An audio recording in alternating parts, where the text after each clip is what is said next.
MuseumNext Dublin invited the Chester Beatty Library and the Creative Museum Project to hold a fringe event, and we invited local makers and museum practitioners to meet delegates of MuseumNext Dublin and find out more about creativity, innovation, collaboration, as well as the Creative Museum Project and what's happening on the ground here in Ireland. When you start inviting this creativity, the museum itself changes as well.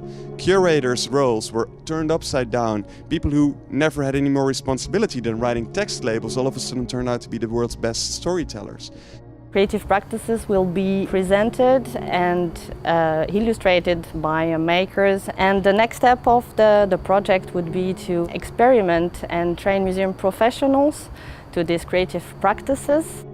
I kind of proceed with the attitude, I'm not sure everyone would agree with it, that everyone is a maker, they just might not know it yet. Which, even if it isn't true, will drive you to wonderful things, or at least beautiful beautiful failures. So what exactly is a makerspace? Well, that can actually be quite difficult to define because they all tend to have their own personalities based on the needs of the users. They gave a very brief overview of current practice, as well as quick-fire workshops that lasted 15 minutes, and it gave our participants a sense of how they can work with their local makers. So we're going to try and make bridges that span 30 centimetres out of lollipop sticks, using some Pritt stick and whatever bits of cardboard and other stuff we have around, and then at the end we're going to destroy each bridge and attempt to see which bridge can hold the most weight. I think museums suffer like all big organisations where the staff and employees can't adapt fast enough with the changing landscape of technologies, and I feel that makers are the bridge to build this new exciting technology and bring that into museums.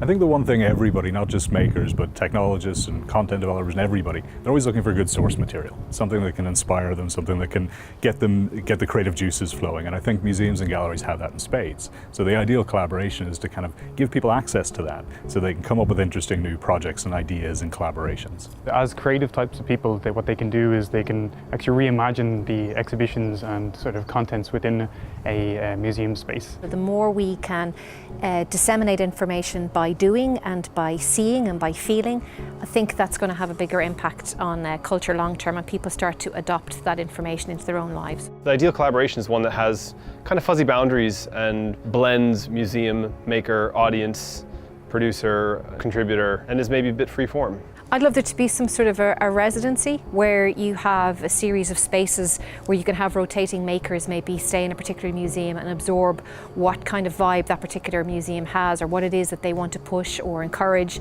and then they respond and find new ways of making that information more accessible and more available to people. You have to remember that people doing historical reenactments, making old tools in the same way, they're makers as well. Let's not get caught up in this whole maker movement as a newfangled marketing terminology. The history of making is the history of museums. So the future of museums is also the future of making. And I think what we have to go back to is the origins of this inspiration for making. I guess for a successful collaboration, what needs to be in place is probably properly managed expectations. And I don't mean downplaying them, but I mean being clear about what your goals are. It's also remembering about who the end product is for. Is the outcome for the museum? Is the outcome for the maker? Or is it actually for the collection? Is it for the visitor? Is it for the wider public? Creativity comes from the bottom up, and that collaboration is key, and that there are risks to be taken because risks produce wonderful creative processes. I think listen to each other, sit down, have conversations, don't be afraid to fail, try things you've never heard of before. If the idea is ridiculous, it means it's never been done before, so it's worth progressing. Making, be it things, words, theory, or code, is how we experience the music of the world's logic. There's little better. So that really nails it for me.